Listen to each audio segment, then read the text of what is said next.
Welcome to In Such a Time, conversations on Jewish life, leadership, and meaning.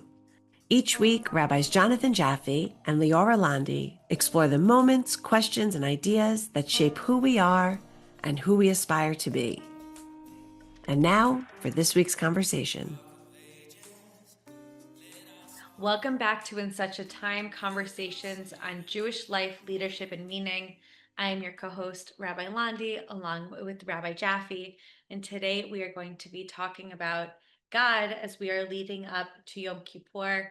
And Yom Kippur, and during the High Holiday liturgy, we say this prayer, Avinu Malkeinu, like God is our Father, and we have this imagery of being children to God as the ultimate parent, and with so much of our liturgy being focused on our relationship with God, today we wanted to discuss a little bit about our personal relationships with God and the different ways of expressing theology and Jewish thought beyond, or perhaps also as God as a parent, but what are the other ways that we're thinking about it? So, Rabbi Jaffe, you and I have had many discussions about what it means to believe in God, and that people sometimes have a limited idea of what God can be, And and limited vocabulary. limited vocabulary. That's a better way of saying it.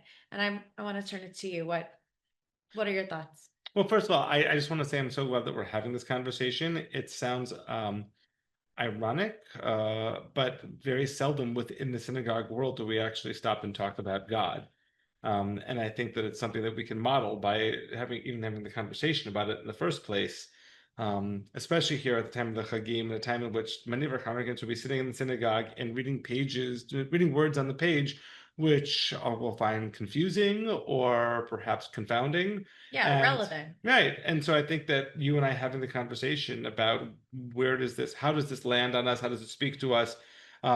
Very often, if a congregant says to me, "Oh, Rabbi Jaffe, I'm Jewish and all, but I don't believe in God," one of my first reactions will always be, describe to me the idea of God that you reject, because I probably reject that idea as well. But you might not realize that Judaism has a broad spectrum of theological options and ideas, not just to choose, but even to oscillate between during parts of our lives. So I'd love to hear from you when you are in the synagogue, especially at a time like Yamim Noraim of the High Holidays and praying such as Avinu Malkeinu, our parent, our father, our sovereign.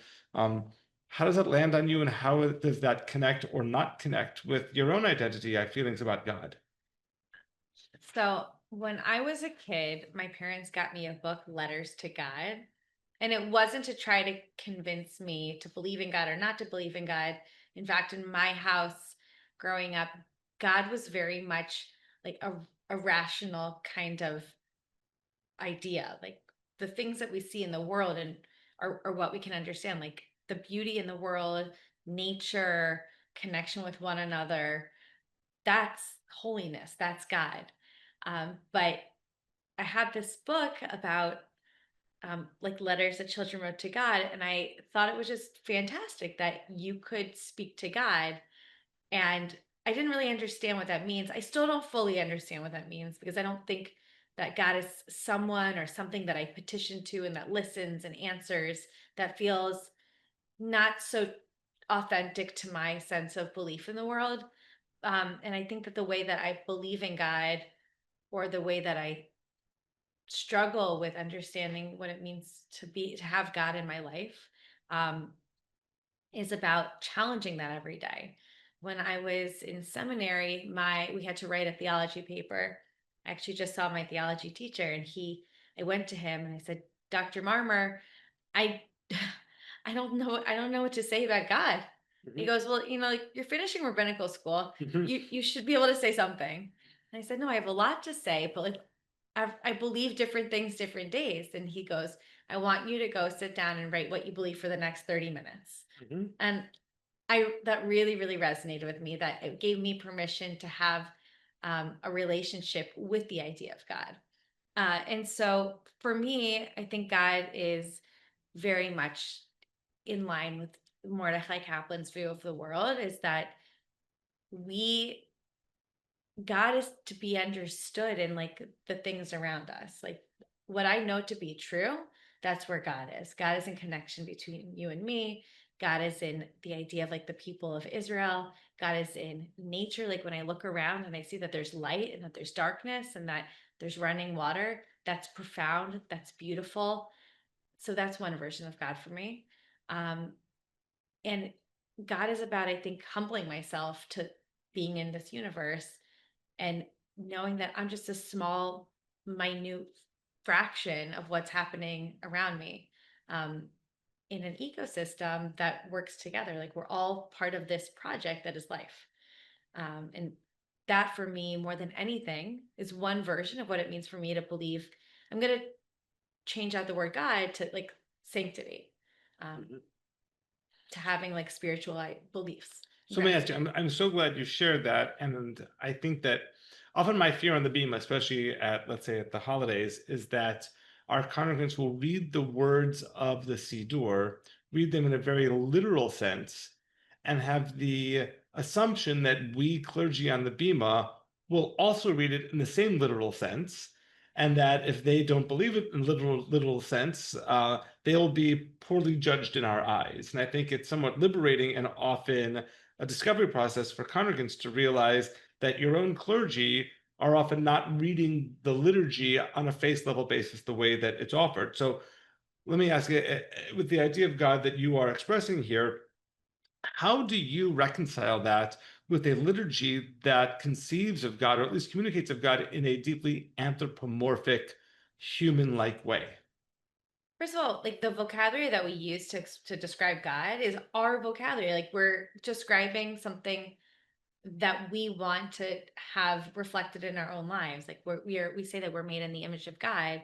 The image of God is like what we see ourselves to be, like the best versions of what we can be. So God is an aspiration. Like so that's one way of understanding it. And also, I think sometimes when you want to engage in something spiritual, you're also suspending reality. Like you're living a little bit in metaphor, a little bit in poetry, and saying, okay, what can I find to be meaningful here?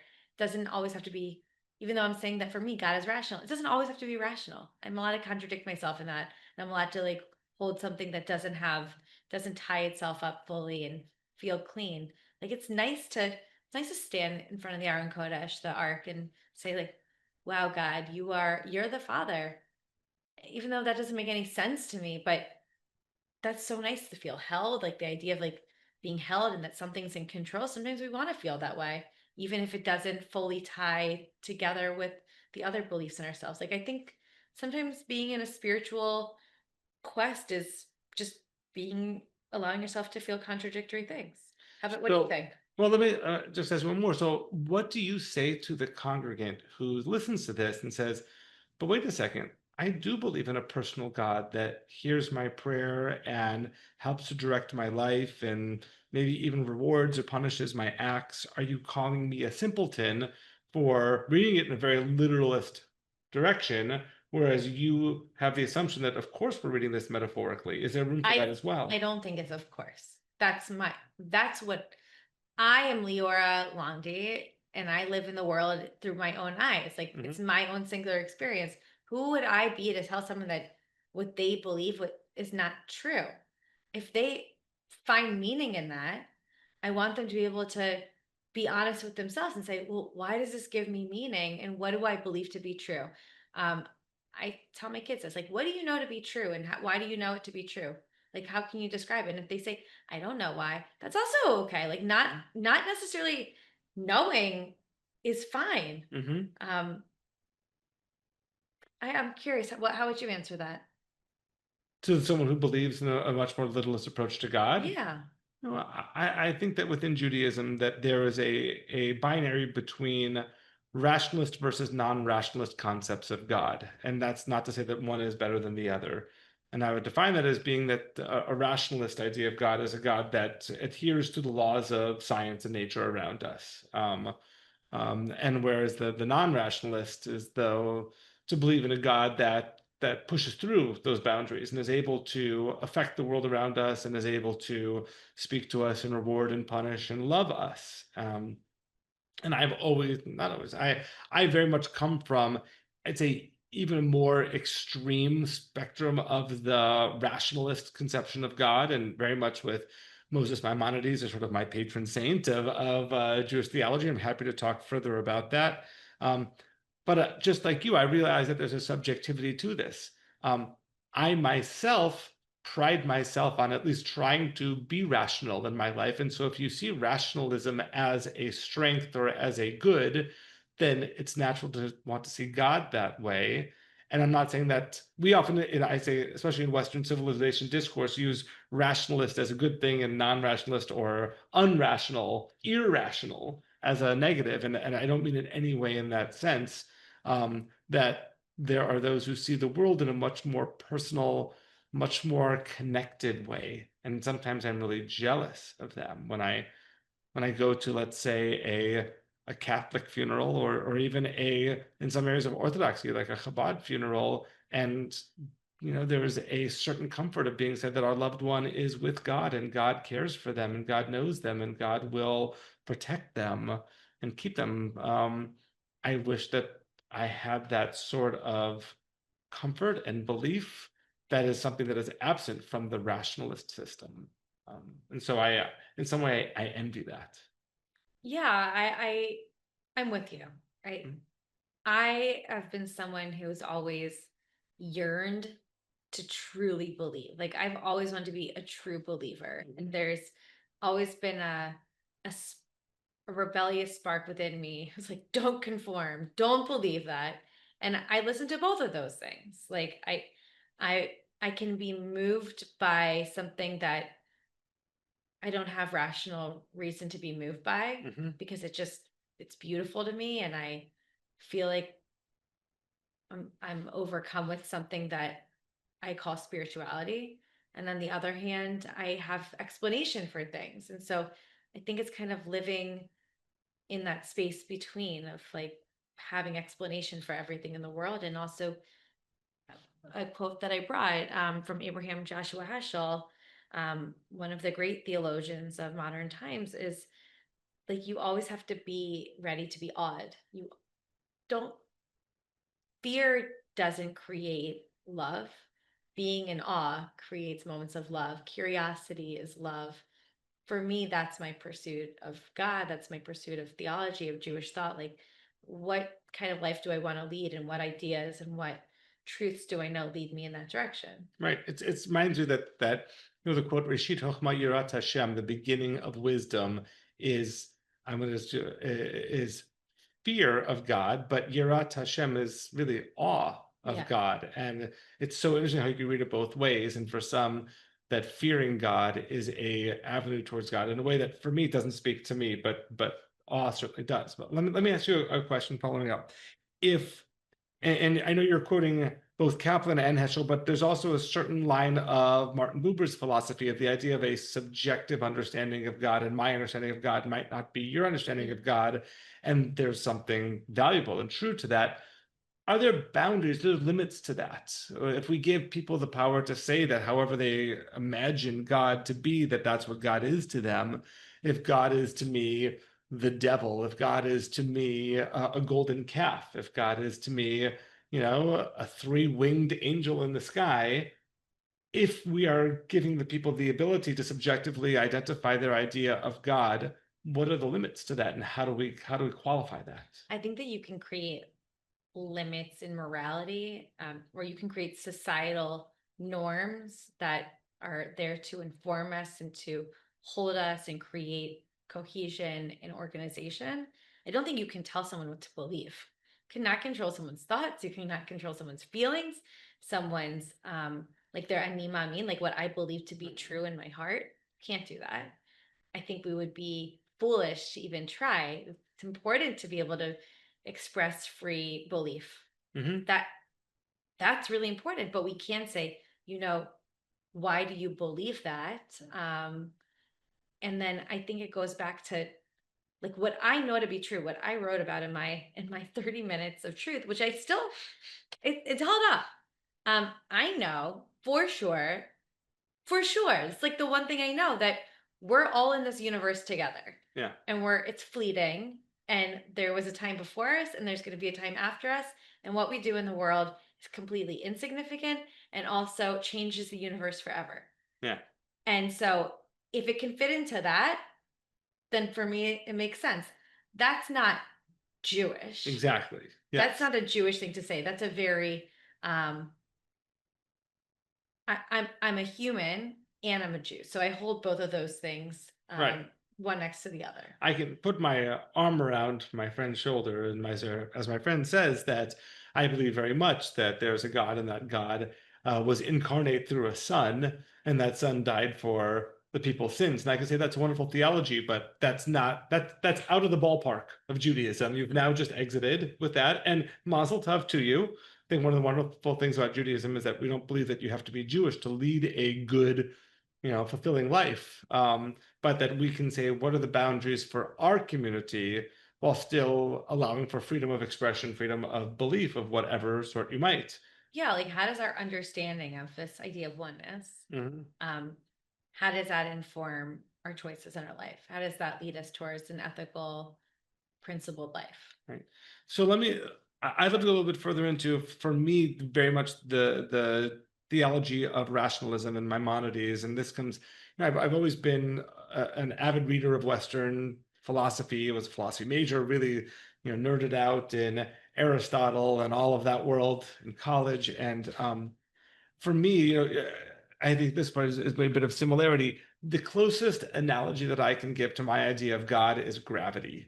Is that there is currently right now for each of us, for everyone who might be listening to this podcast, or anyone in the world, that gravity is something that is impacting upon them, and they are affected by. And if we look outside the window where we are right now, that every leaf out there, every tree, we can use that kind of a language. It is everything is under the force and being affected by gravity. But when someone falls down, gravity didn't make that happen, and gravity doesn't get sad for them. It just sort of is there in the world.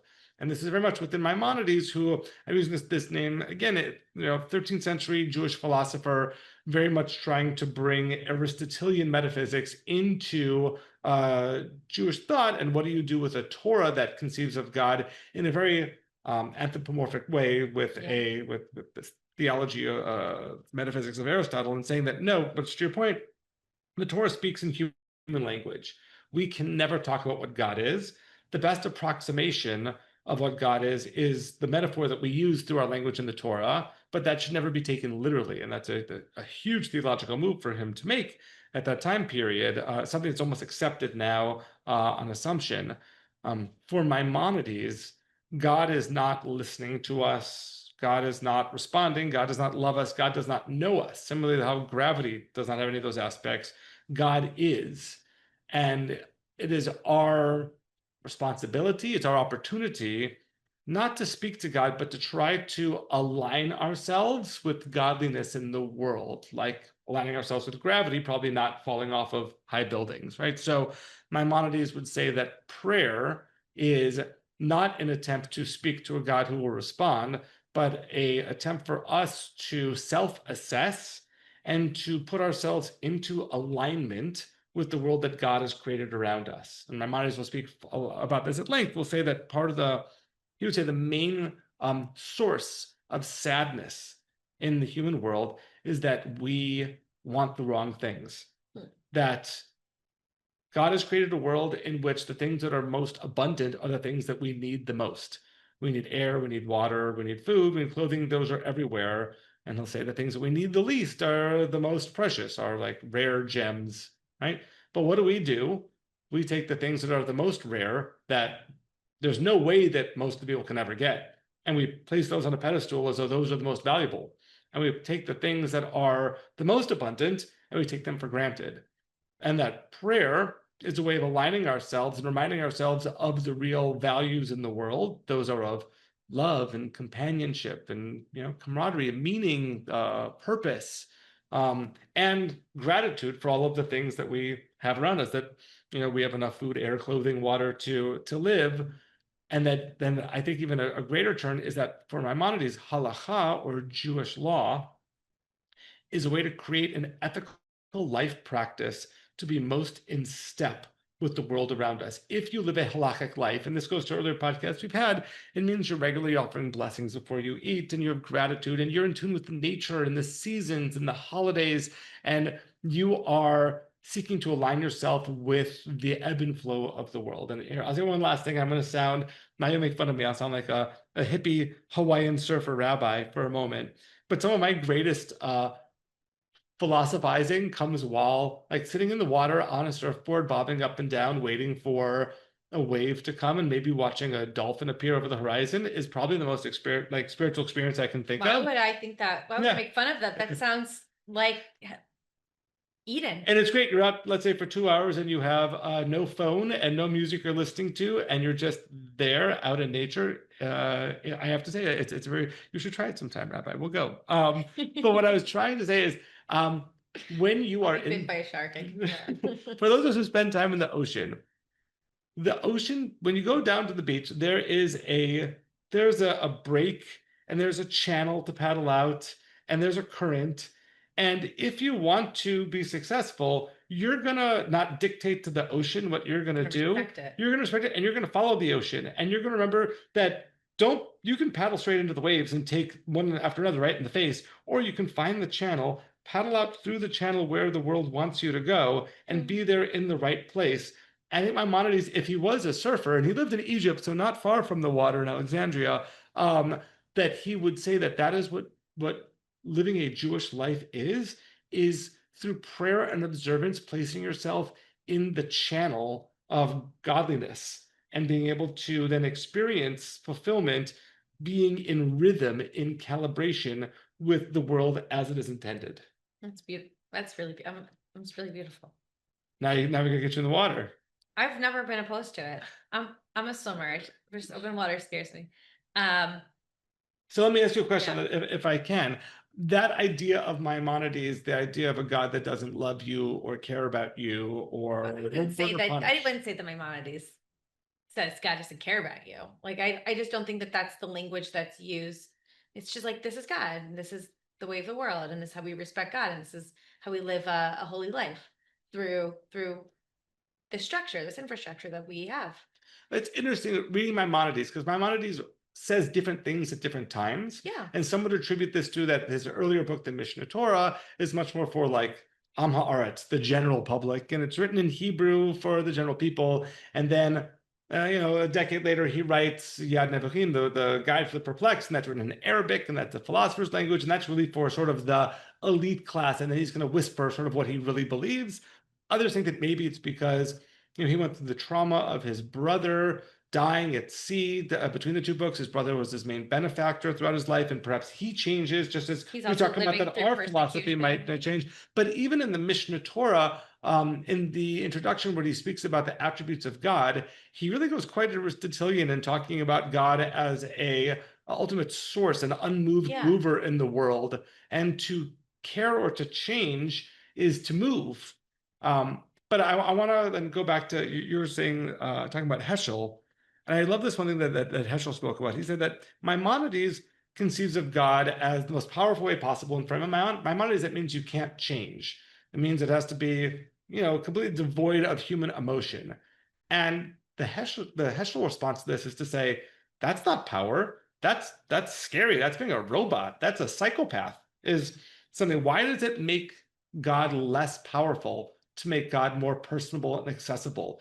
Isn't it that when someone is able to change their mind or is able to emote, isn't that actually the greatest sign of power? And isn't that actually like the ultimate idea of God? Well, it's interesting. I really like, this is heretical, so sorry. I love the character of God in the Torah. And I say the character of God because it's a literary character of an understanding of God. And I love the God that's expressed. It's like learning how to be a God in relationship with people, is learning to be disappointed. It's learning how to deal with the naysayers and the stiff-necked people that they are.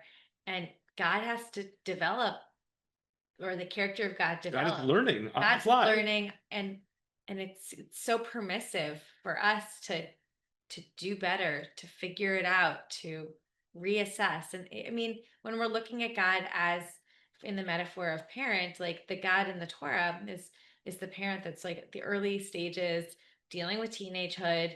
And then as we get out of the desert and we get into the land of Israel, God, there's a hester panim, like God removes a layer of God's self, and we have to fill in a lot of the blanks. We have to be, God's not seeking us, we're seeking God. Um, and so I think, as I said, like you can live in metaphor, even if you don't believe that to be true, you can also be moved by an idea. And I just want to go to how God is applicable in our Jewish life, because, you know, the starting point for why we observe where we observe is like, where did the Torah come from? Did Mhm. Torah come from people, Hmm. or was Torah given at Sinai to Moses by God? Hmm. And that starting point, I think, very much informs your Jewish practice. If you are a person that believes that the Torah was given at Sinai by God to Moses, then that's going to probably set you on a path to live a specific kind of life, like probably a law-abiding, specifically halachic life, because you do it perhaps out of fear, or you do it out of obligation, or for Hmm. whatever that spectrum is.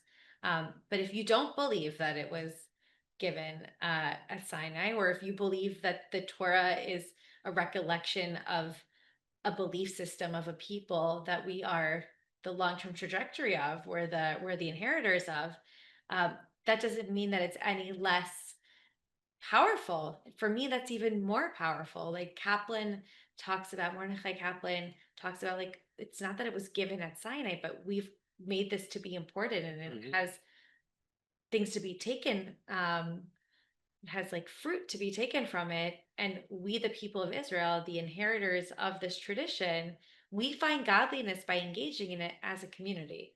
We find holiness in creating connection to this tradition. And so I think that, like, we're showing there's so many ways to engage in this. Like, you could believe that God is the creator of all, is omnipresent, omnipotent, omniscient, but you could also believe that we are God's hands. Like, we are the one who create holiness in the world. And that's just as powerful, if not more, for me, that we have so much more work than we think that we do in creating um, a world that's worthy of even having a God in it. Right. I do, that resonates with me. I do question, one of my real critiques of post-Halachic Judaism, of Reform Judaism, is the loss of any sense of obligation. And that feel-good Judaism, I do something because it moves me, it inspires me, it makes me feel better, is not a sense of obligation. That within a halachic life, you do things not because you want to do them, but because those are the rules, and it's a way of muting yourself a bit, humbling yourself to say that I don't get to do everything I get to do. I don't get to be in charge. When we make it not the 613 commandments, but the 613 friendly suggestions, it doesn't really hold the same weight and ultimate bearing on someone's life. Well, it's more than that. It's, if you want to be in community with other Jews in that specific way, that's been carried on through generations after generations, then you have to decide that this is the way that you're living your life.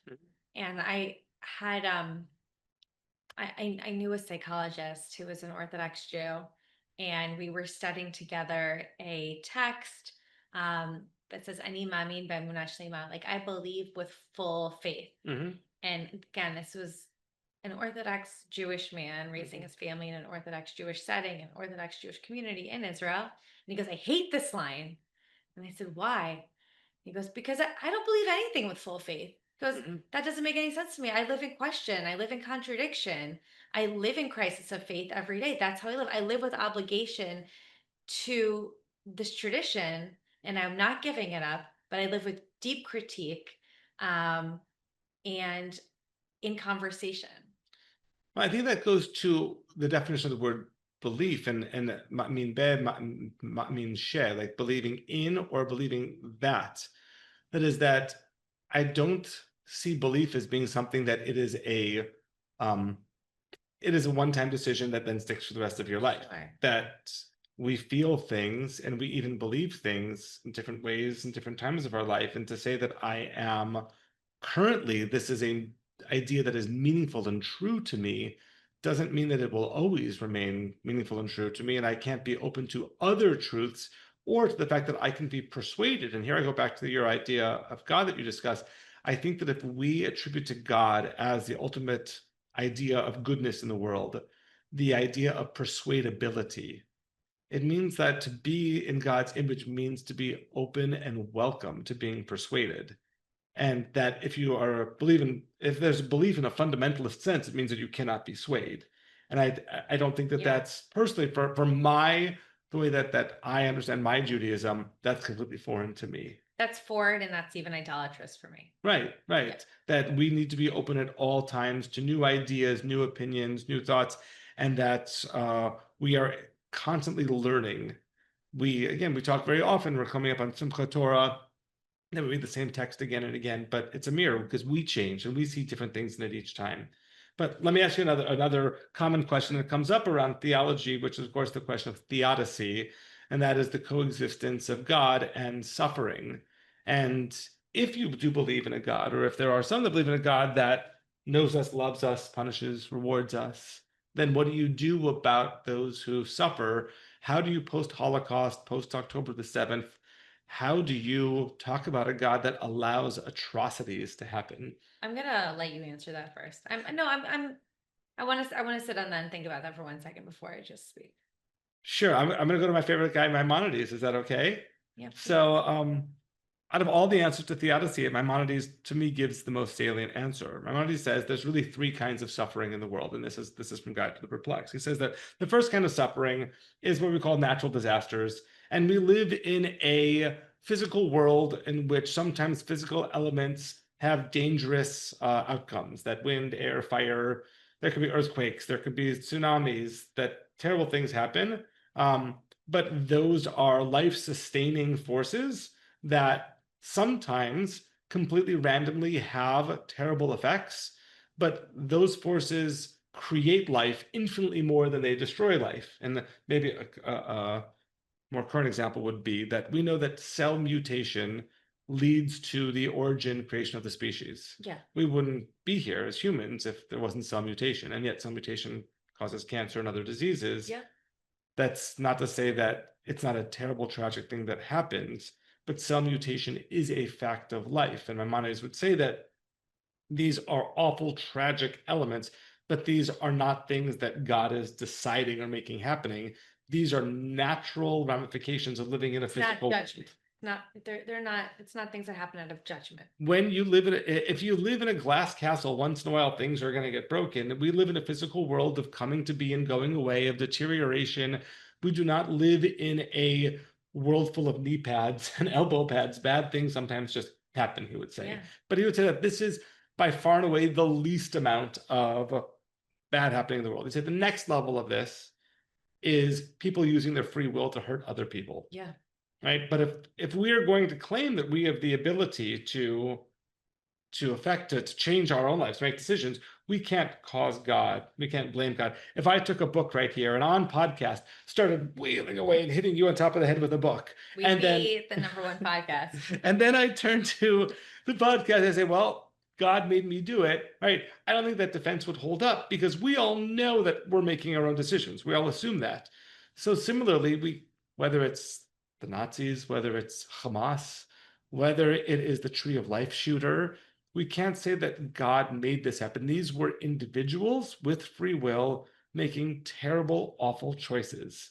But that's not something that's an outcome of God's judgment. And the third one, and this is where I really love Maimonides, he says that the ultimate source of suffering in the world is what we do to ourselves. Yeah. Right. And here he goes again to wanting the wrong things. He talks about a very Aristotelian way, the golden mean, and wanting too much or too little of things. But I think that in today's age, if we were to really look inside of ourselves and say, what's causing us the most pain, the most suffering, it's us. 100%. Right? Well, yeah. Go ahead. It's 100%. I mean, one of the things I love about the theodicy that's presented in the Torah, like if you abide by my commandments, then you will be rewarded. If not, you will be punished. Just read Parsha Ki Yeah, Tavo. That's exactly. it. And And then we see, like, historically, when the people of Israel don't follow God's commandments and they deal with chaos and destruction, and you're like, oh my God is powerful. That there's a covenant that's been broken. But then, and I'm not saying I could never say if I know that to be true or not true, but what I do know to be true is that during those moments, there's fracture. We've been terrible to each other. Mhm. When we're terrible to each other, we allow external threat also to enter into our lives. Look at what the rabbis do with the destruction of the temple with Chorban Abayit. What is the main source of the destruction of the temple? It's Sinat Chinam. It's that we were not united. It was baseless hatred, and it was our own undoing that led to this. We lost godliness. We lost that connection. Yes. We lost being able to be in connection with one another. We lost having awe towards one another and respect towards one another. Right. Leading up to October 7th. And I'm not going to make any theological declarations about why October 7th happened or not. I don't know. That would be foolish to suggest anything. But I do know that Israel was in a fractured moment. Where brother was against brother, accusatory, disrespectful in ways that we're starting to see happen in America. And that's when our enemies took advantage of us. Not to say that we deserved it, not to say that it was God's retribution for acting in a certain way, but we lost an ability to be in connection, to be united, to hold a strong fabric. And I think one of the mechanisms that we have in the Jewish tradition that is so unique and so beautiful is community, is being able to come together, like the idea of minyan, that we come together as a quorum of 10 people to pray together. The fact that that is a built-in part of our tradition, that we can only say certain required prayers when we're 10 people together, that is not insignificant. That we have to create sanctity daily. And we the have to mantra be in practice. Al tifresh min hatzibur, that Yeah. you should not separate yourself from the community, that it's actually unhealthy for you to do so. It's dangerous for you to do so, especially in times like mourning or even in times of celebration as well. Except, you know what? I think it's really important that, I mean, if we're talking about obligation, like being in an obligated relationship with your community, it protects you and it protects one another, and it's holy. It's so holy. And I don't think that you can expect a community or expect a spiritual experience when you don't have a daily practice of it. Like, I'll give you an example. I just worked out today for the first time in like 3 months. Mazel tov. I feel so proud of myself. I'm proud of you proud too. enough that I shared it with the whole world right now. But it wasn't easy because I was out of practice. Right. And it's the same thing when people come to synagogue or when people are engaged with their Judaism, they're like, I don't feel spiritual. I don't feel God. I don't feel a sense of belonging. It's because you have to practice at it. Like, in a month from now, I'll feel a lot better if I've gone again. Because I'll have practice doing it. Just like when I engage with community on a daily basis, I feel stronger about it. I feel more engaged. My spiritual muscles are ready to have those moments. And yeah. I think this connects to that last third piece of Maimonides about the idea of forgiving ourselves or judging ourselves and creating that practice towards doing so.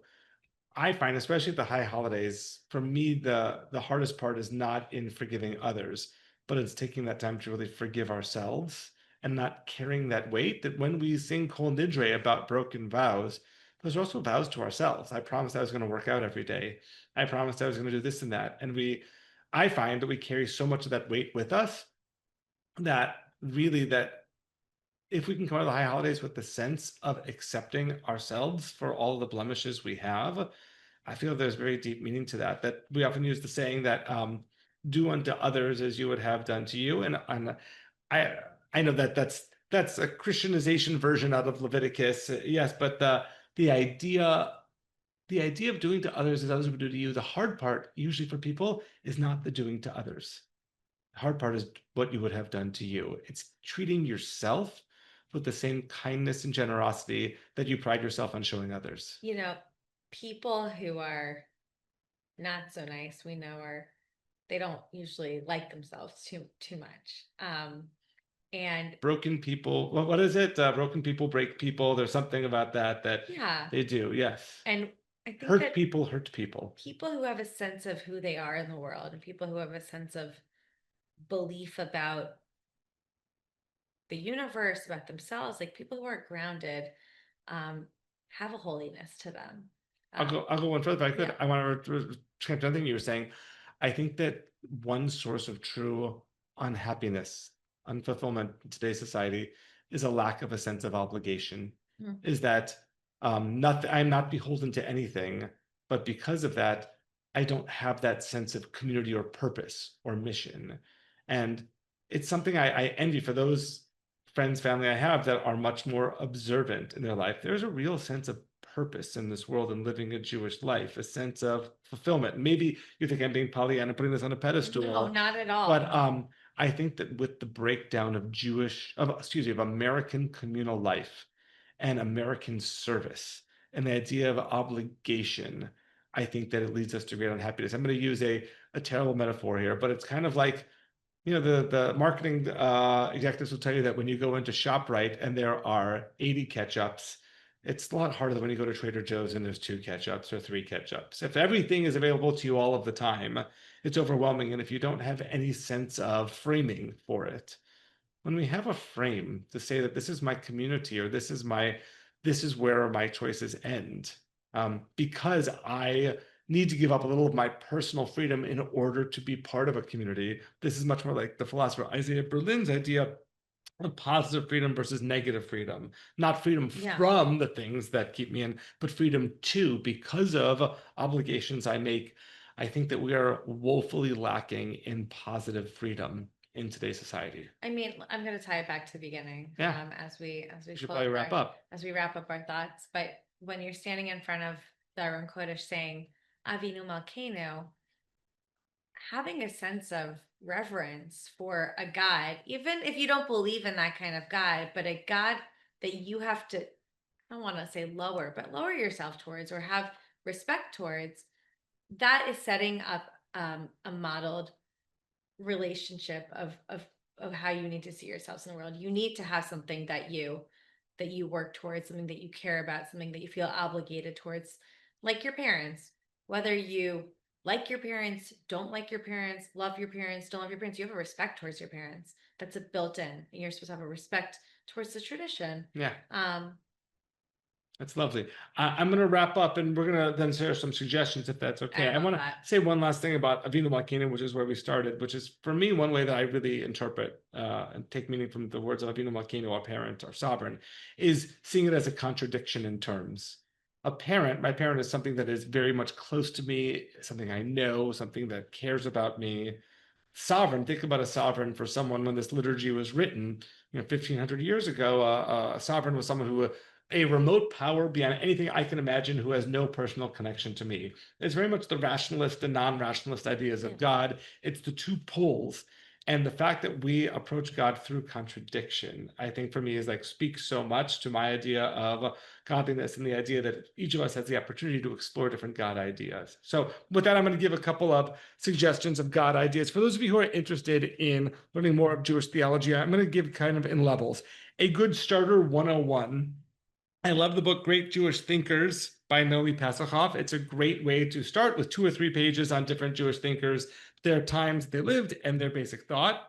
The next level above that, I'm going to date myself here for a second, but Professor David Ruderman's The Great Horses from the Teaching Company on the 16th to 20th century Jewish intellectual history, which, Rabbi, I had the cassette tape version of and used to listen to in my car driving around on the way to teach B'nai Mitzvah students in Los Angeles, is masterful, and I'm sure easy to find online as well. This is the printed version, but it's great to listen to. But if you want a cassette tape, come to me. I'm your guy. We just have to find you a cassette tape player. Exactly. The last one, as I espoused my love for the philosophy of Maimonides, I think the most relevant, the best modern book on this is Michael Goodman's book, Maimonides and the Book That Changed Judaism, Secrets of the Guide for the Perplexed. I think he speaks much more eloquently to the thoughts we've shared here today, and is a wonderful deep dive into the theological revolution that was Maimonides. What do you got? All right. I have another really good one. I have The Many Faces of God, a reader of modern Jewish theologies by Rifat Cincino. It's just an introduction to a lot of the modern Jewish thought and compares and gives a little bit of historical and biographical background as to who these thinkers were and what informed them and their understanding of God. Um, I have here, I feel like I'm on QVC? Yes. It's a chandelier. I have God in Search of Man, a philosophy of Judaism. This is Rabbi Abraham Joshua Heschel's book of our relationship with God and how we live in a world where God is in search of having connection with us, and how our Jewish tradition is based on that model of us being in search of one another. It's a really, really, really beautiful, mind-bending read and way of thinking. And then lastly, I have, this is hard, but you get through it and then you go back to it. It's the shortest one you're holding up there, and It's it's the the most shortest difficult. Yes. I Am Thou by Martin Buber, a way of understanding a relationship with God, our relationship with one another, our relationship with ourselves, and our placement of ourselves in the world, and how we place God in relationship to one another. It's really about connection and understanding the different dynamics that play out in belief and in also just relationship. So that's what I got. Those are wonderful. And hopefully that this discussion, these books have provided some vocabulary, some ideas for our congregants to be speaking about, thinking about this, that this is the time of the year of the Yamim Noraim and the Chagim, the high holidays, of really having time to think about one's idea of God and connection to it. And hopefully this provides you some of the tools to doing so. So thanks for joining me for this conversation. Thank you so much. Bye, everyone. Lovely. Thanks for joining us on In Such a Time. Make sure to subscribe wherever you listen to your podcasts. To learn more about Rabbis Jonathan Jaffe and Leora Landi, or to connect with Temple Beth-El of Northern Westchester, visit bethelnw.org, or follow us on Instagram and Facebook at Temple Beth-El NW. Thanks for listening.